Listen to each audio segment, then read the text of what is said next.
General தமிழில் நமக்கு இருக்கக்கூடிய ஒரு சேலஞ்ச் என்ன அப்படின்னா பிழை திருத்தம் பகுதி தான்.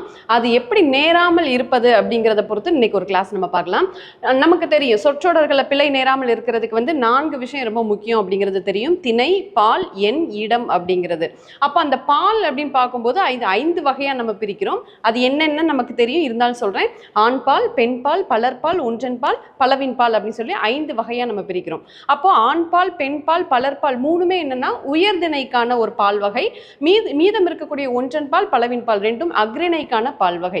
இதுலயும் இப்ப எப்படி கேட்க ஆரம்பிச்சிட்டாங்க, ஆண் பால்ல விலங்கினங்களுக்கு ஆண் பால் எதெல்லாம் வரும், பெண் பால் என்னெல்லாம் வரும் அப்படிங்கிற மாதிரி கேட்க ஆரம்பிச்சிட்டாங்க. அப்ப அதுல கொஞ்சம் நம்ம ஸ்ட்ராங்கா இருக்கணும். அது சம்பந்தமா இன்னைக்கு ஒரு கேள்வி பார்க்கலாம். ஃபர்ஸ்ட் பாருங்க, ஆண் பால், பெண் பால்.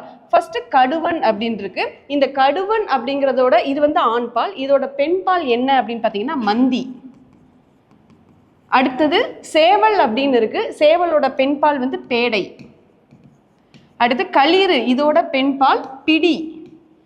களிறுனா என்ன அப்படிங்கிறத கமெண்ட் பண்ணுங்க. அடுத்து பாங்கன் அப்படிங்கிறதோட பெண் பால் என்னன்னா பாங்கி. பாங்கி இதெல்லாம் நம்ம கேள்விப்பட்டிருக்க மாட்டோம். அடுத்து நம்பி, இதோட பெண் பால் என்ன அப்படின்னு பார்த்தீங்கன்னா நங்கை. கடைசி என்ன இருக்கு, தமையன், இதோட பெண் பால் என்ன அப்படிங்கிறத கமெண்ட் பண்ணுங்க.